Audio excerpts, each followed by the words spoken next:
I look at a lot of businesses that say since 1870, 1920. We don't got that for black businesses. Most of them going to say since 2021. Because back in 2002, the only people that were getting massage therapy were people with money. And where I see a lot of people drop the ball at is on the business side.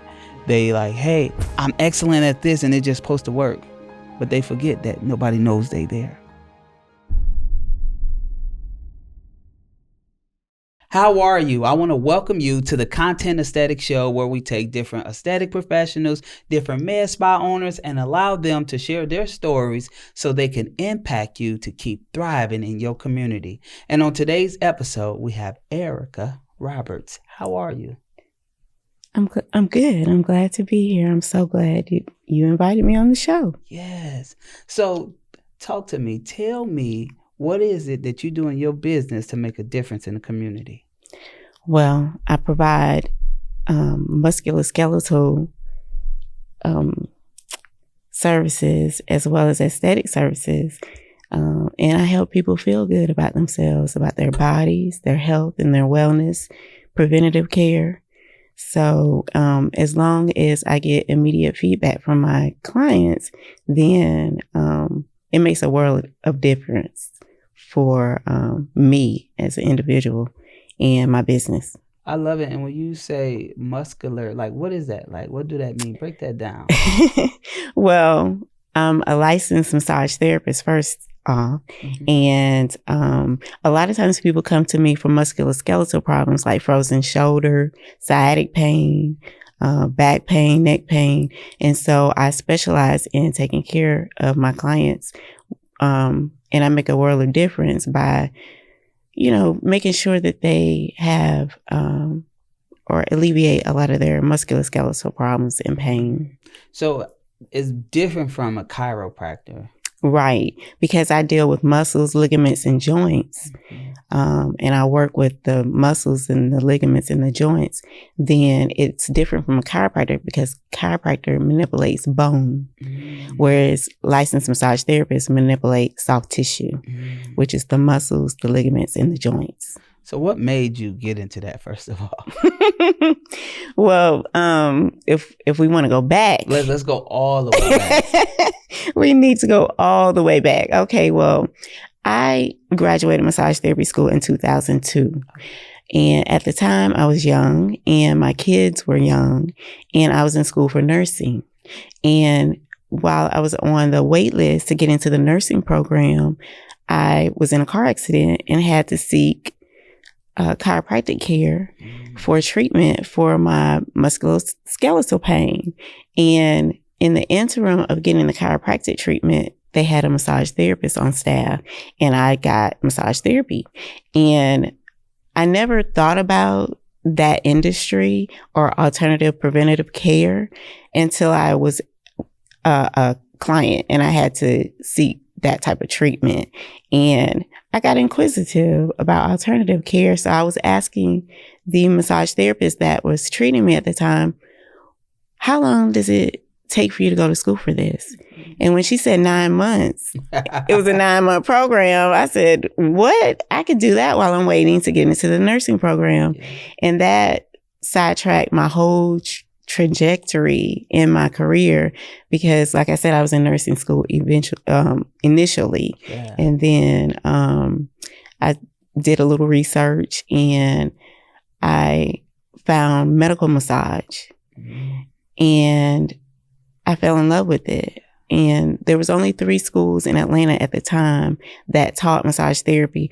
One school taught spa, which is, a lot of fluff and buff and spa treatments. And then the medical massage more so focused on a lot of disease and how massage and manipulative therapies helped disease and musculoskeletal dysfunction.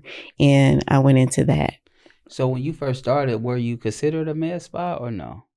Well, right out of massage therapy school, because in massage therapy school, they taught you all you needed was a sign, put a sign up and open up business. And so, I immediately thought entrepreneurship, I never thought about working for anybody else right out of massage therapy school. And that's what I did. I was actually serving my community by offering free massage therapy services in order to fulfill a lot of my clinical hours that I needed in order to get a certification in massage therapy.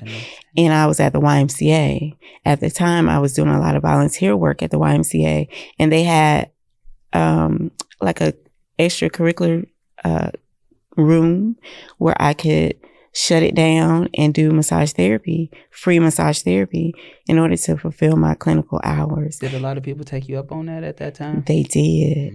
And it got back to the director of the YMCA, and she said, you know what, I hear that you're doing a lot of, you're offering like the staff free services in order to fulfill your clinical hours.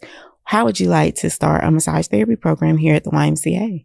And that's how, you know, a lot of clientele. I built a lot of clientele before I even graduated massage therapy school. Yeah, that's a different backstory. A lot of people, they say, hey, I just started in my basement, in my room, my extra spare room. It's like, no, you got to start at the YMCA.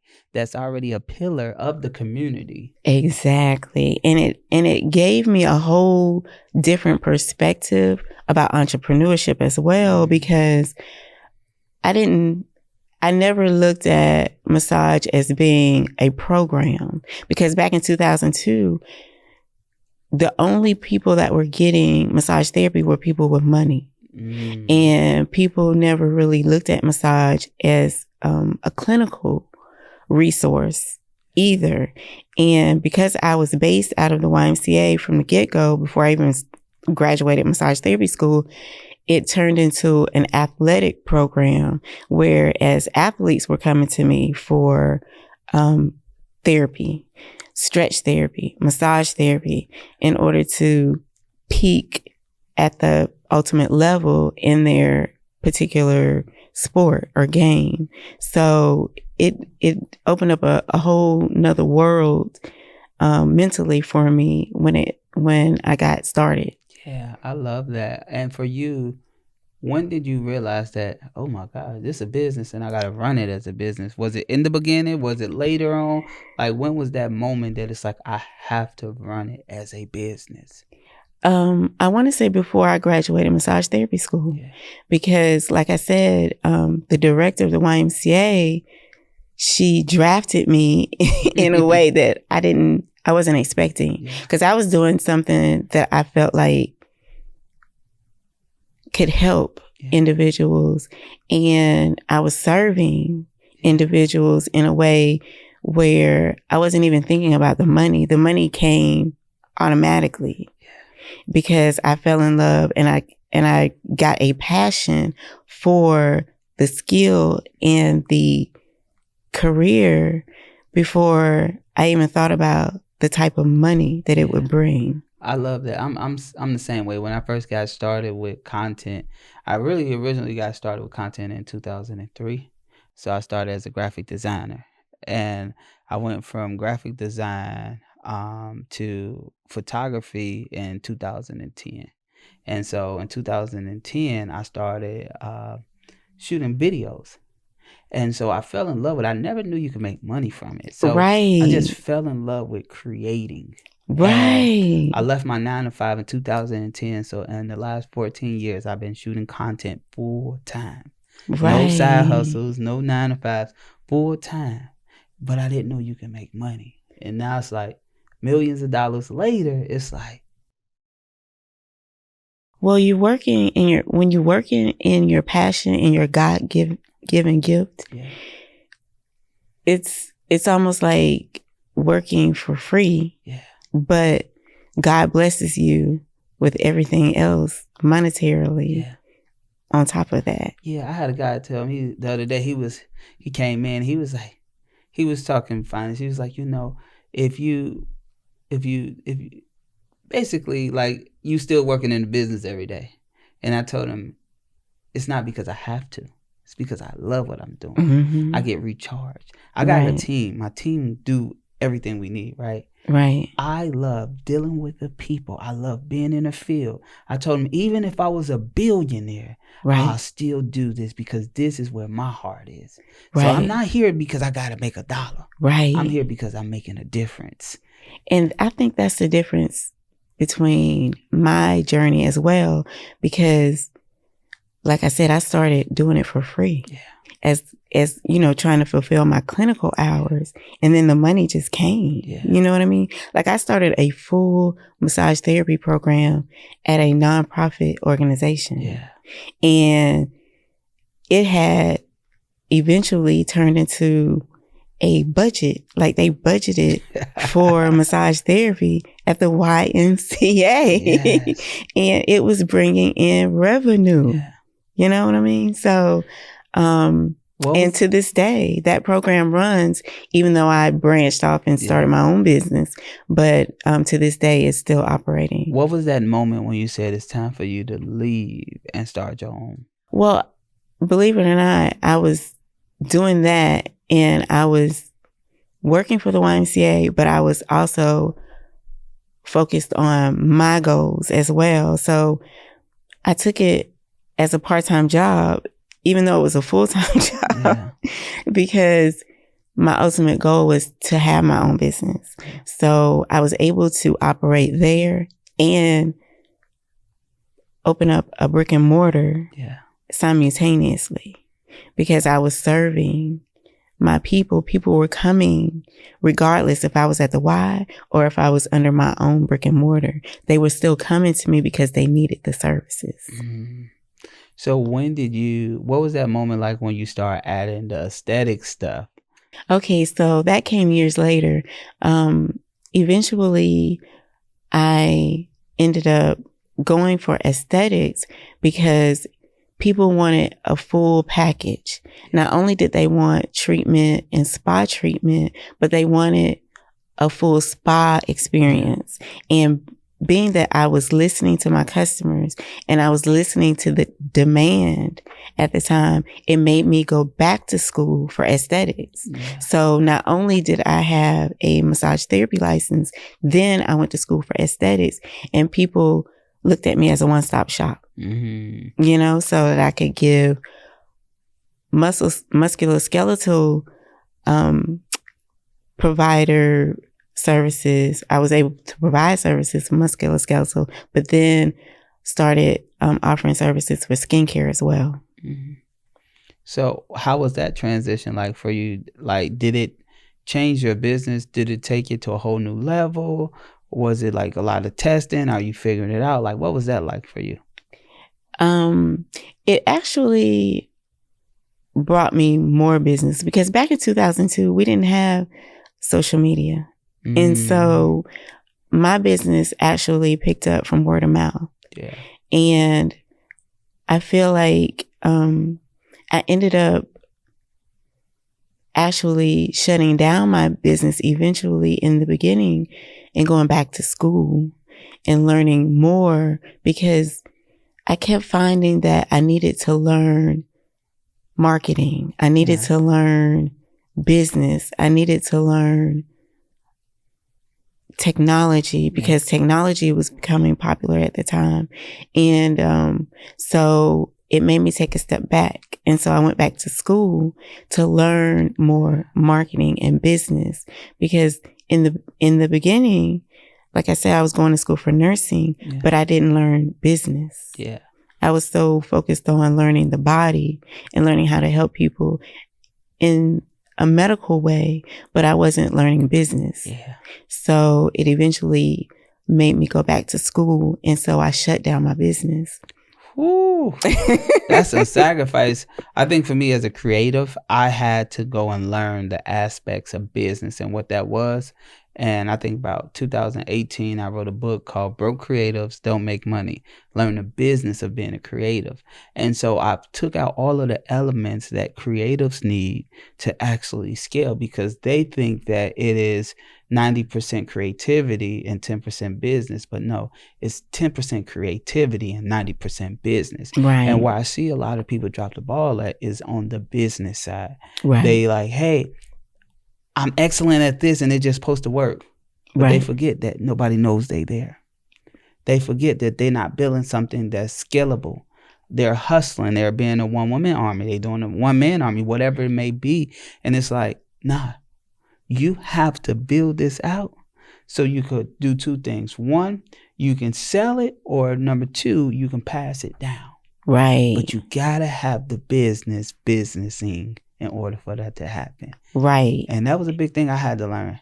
Yeah. When I learned that, I said, I was making hundreds of thousands of dollars even back then, just from having a passion for what I did, because I ended up helping a doctor in the community with massage out of her practice because she was doing orthopedic care. And so while I was running my business and I started a business out of the Y, I also ended up helping an orthopedic surgeon with massage because she saw a lot of accidents and people that were in like car accidents. So I was doing massage for her, and then I ended up learning that you can build insurance for this. So I was like, okay, this is a whole nother avenue of spa that I didn't think about when it came to billing insurance. And it was another aspect of business. So because I didn't have that business acumen, I ended up slowing down, pivoting. Yeah. Because sometimes in business as entrepreneurs, you have to pivot and you have to learn that, okay, there's something else that I either need to learn or I need to hire someone to do. And so I took the route of learning it. So that's why I ended up stepping back and saying, okay, let me go back to school and let me learn more. So I ended up gaining an IT degree. And I got a degree in computer science, IT, and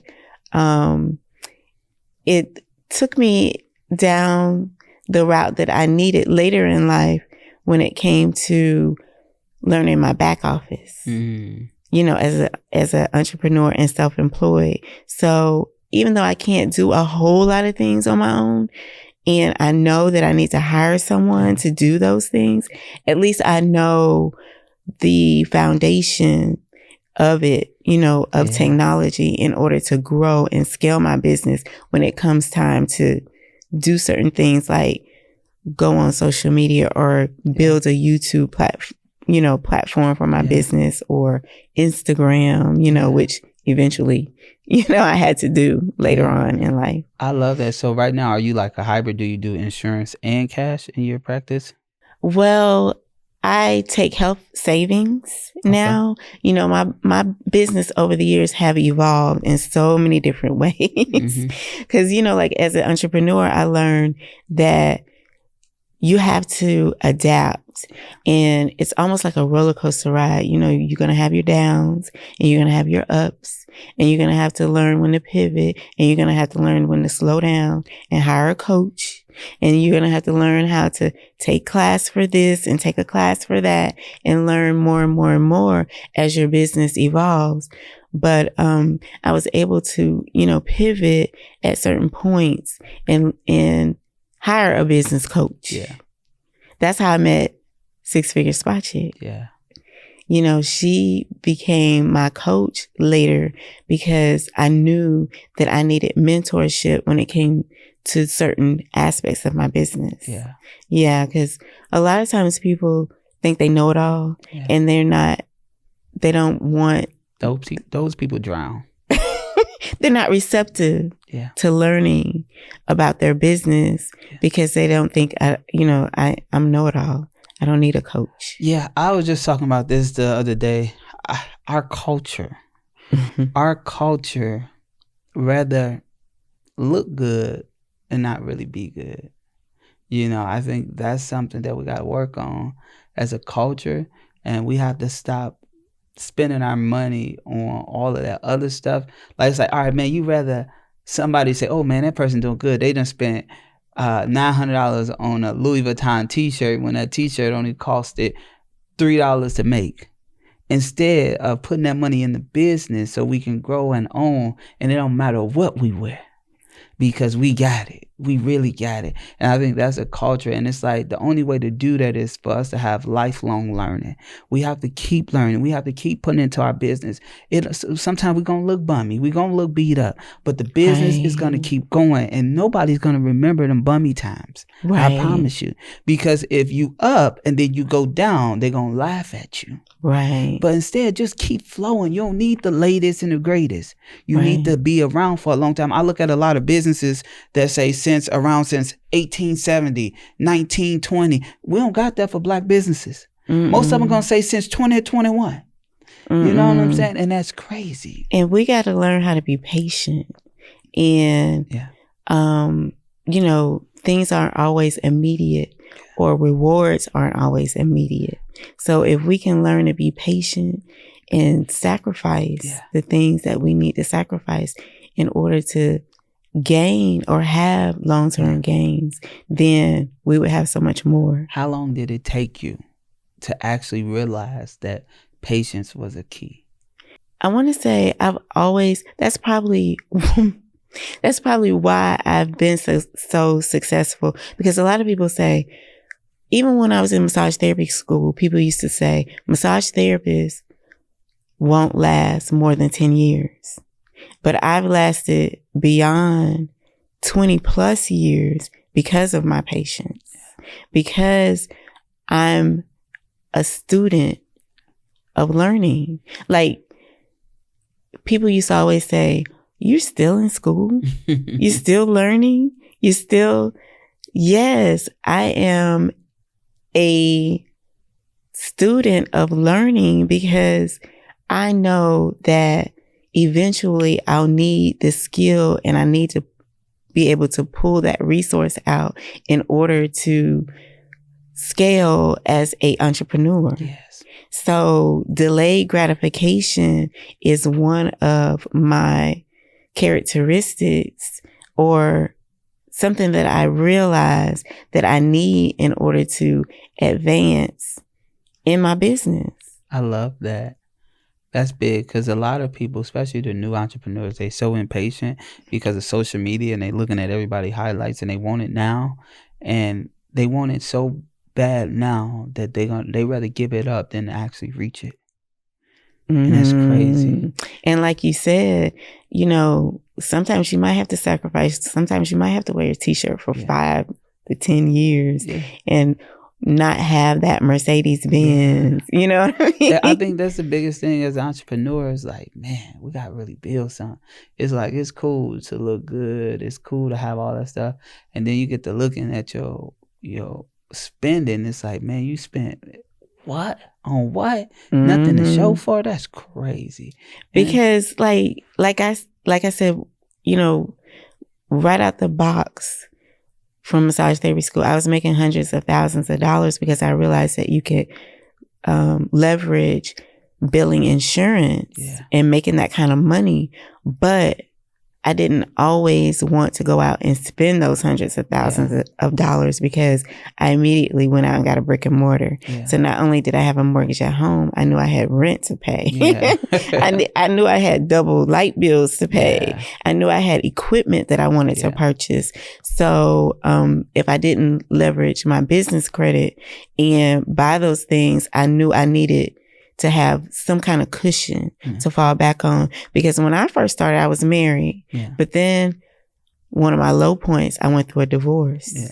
So I always knew that I needed to have a plan A, B, and C. Because even as a little girl, my grandmother used to always say, baby, you need to make sure you always have a backup plan, because you never know what might happen. And I never knew what she was talking about when I was a little bitty girl.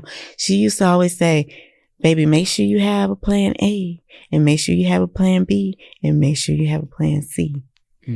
And that meant that I always need to have cushion to fall back on. So no matter how many hundreds of thousands of dollars I was bringing in, I knew I needed to have a plan B eventually. So I needed to save. Yeah, that's it. I needed to save my money. I didn't need to spend it all. I love that. I want to know, how did content impact your business? Content is so important because like later on when social media impacted my business, people needed to see that in order to make sure that you knew what you were doing. Mm-hmm. In order to, it was almost like instead of word of mouth, they could rely on your content Mm-hmm. in order to, I don't know, maybe it was a guarantee that you were reputable Yeah. in your business. And how did that help you? It has helped over the years because people are able to use it as marketing. For you, though. Yeah. Yeah. for my business. Yeah. It's marketing. Yes. Content is marketing. Do you ever feel like you struggle with content at all? I do. Okay. And what type of aspects?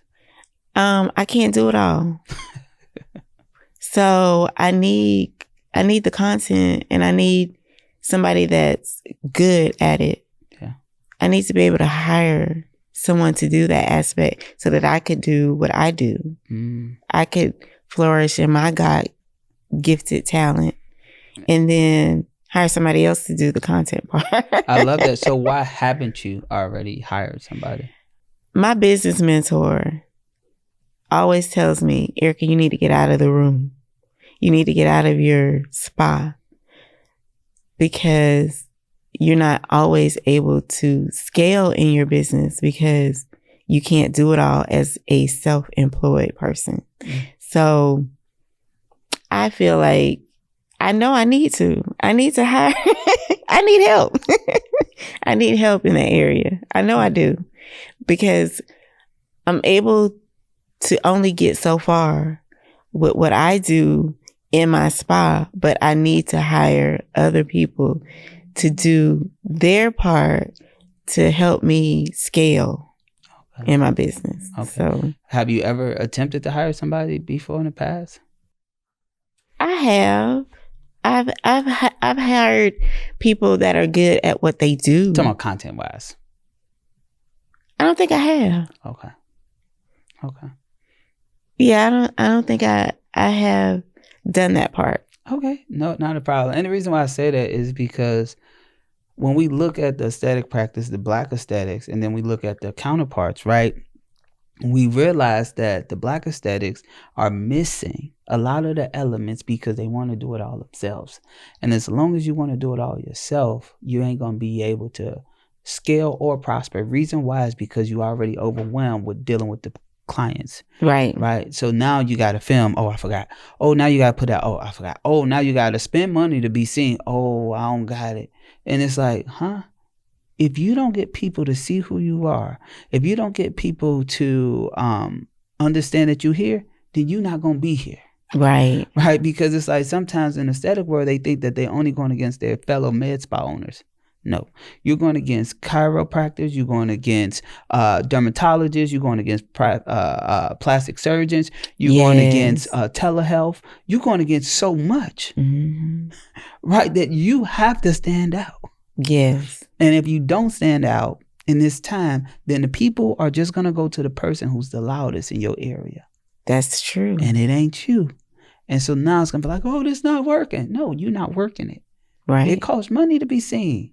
It does. You know, and when did you realize like it costs money to make money?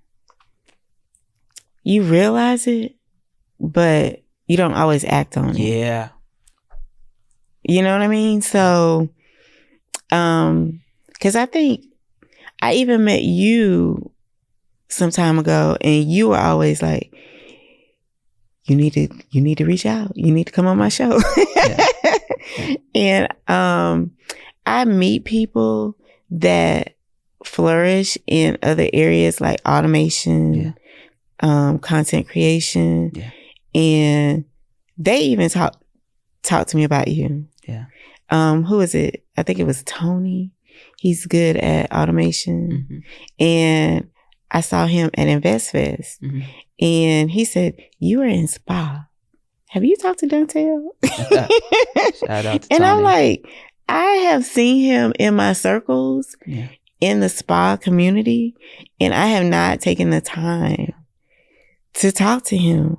So that's why I'm so glad that you invited me on the show, because I'm so busy doing my thing that I never slow down enough to really pay attention to the fact that I do need to hire a Dontel to do what he does to help me in my business.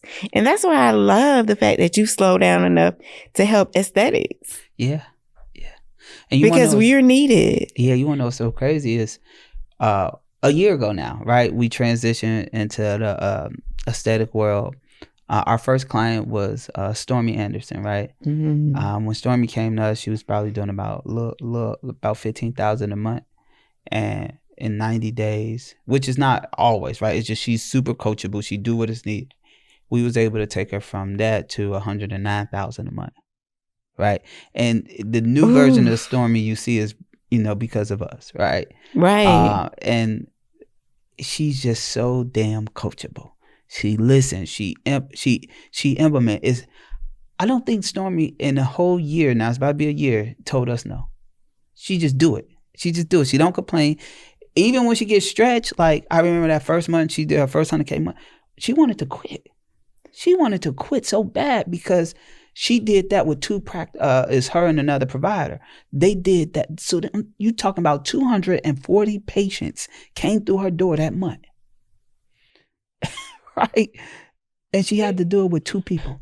I noticed with entrepreneurs, like, you have to have stamina. Yeah. You have to have energy. Yeah. You have to have a creative mind in order to want to sustain this business, because I don't care what background or what career industry you're in as an entrepreneur, you have to want to withstand all of the ups and downs as an entrepreneur.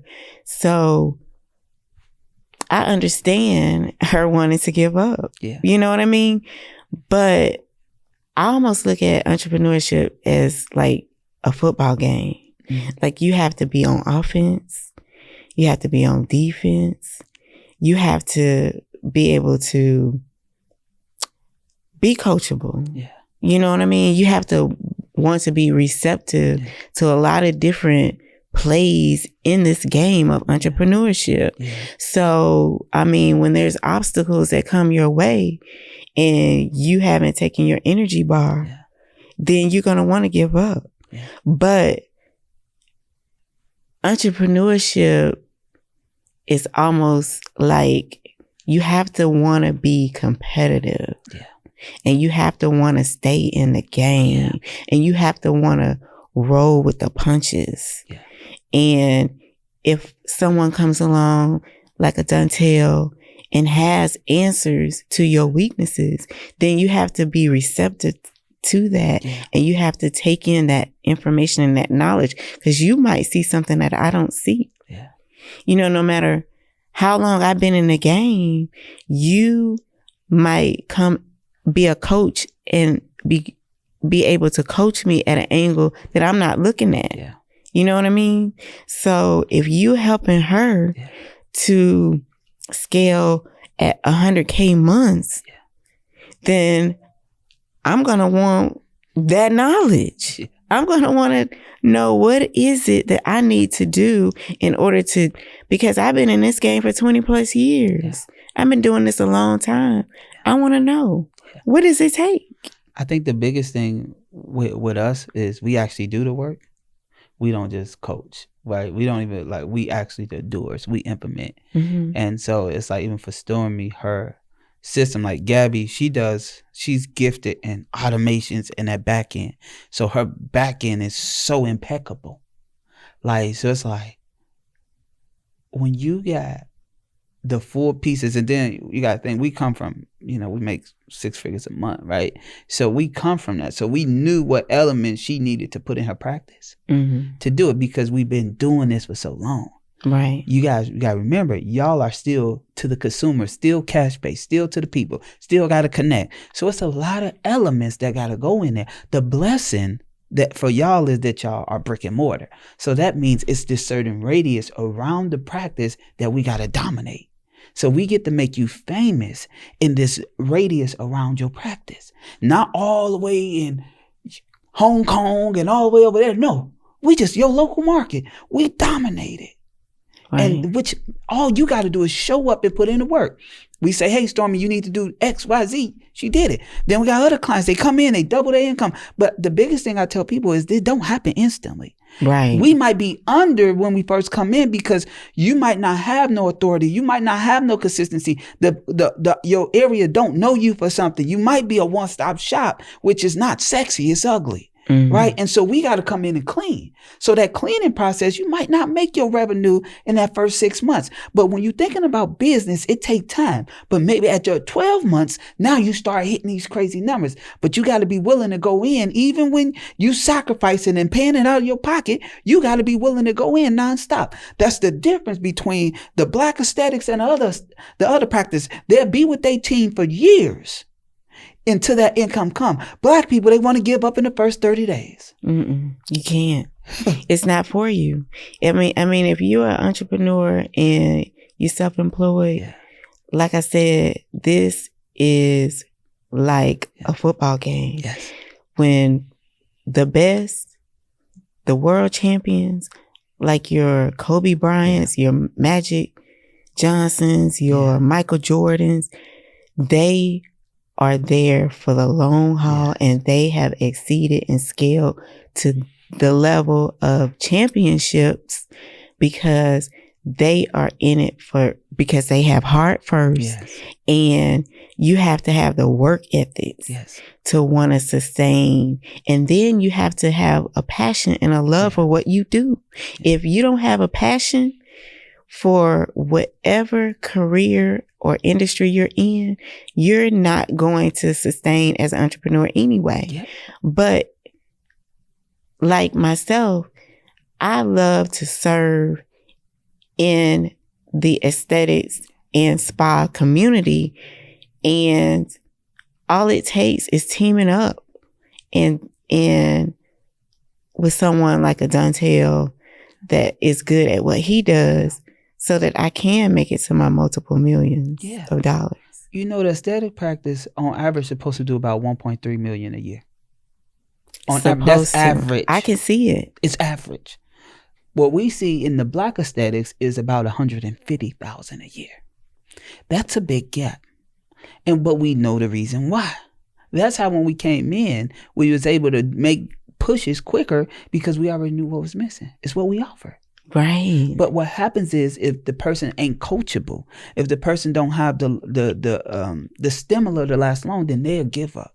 Right. Because they want a quick fix. This is not a quick fix. It's not. And you have to want it. You have to want it. You have to want to be successful for generations. Like you have to want your business to be able to be successful so that you can pass it down. That's it. For That's the big generational wealth. One or two things. You know what I mean? So yeah, if you are feeling those areas of weaknesses, then people should want to invest the time and the money in their business. That's it. I love that. Erica, if you can highlight one of your superpowers, what would it be and why? I think the most attractive superpower would be my close and my good, hard relationship with my Lord and Savior, because I have such a strong relationship with him.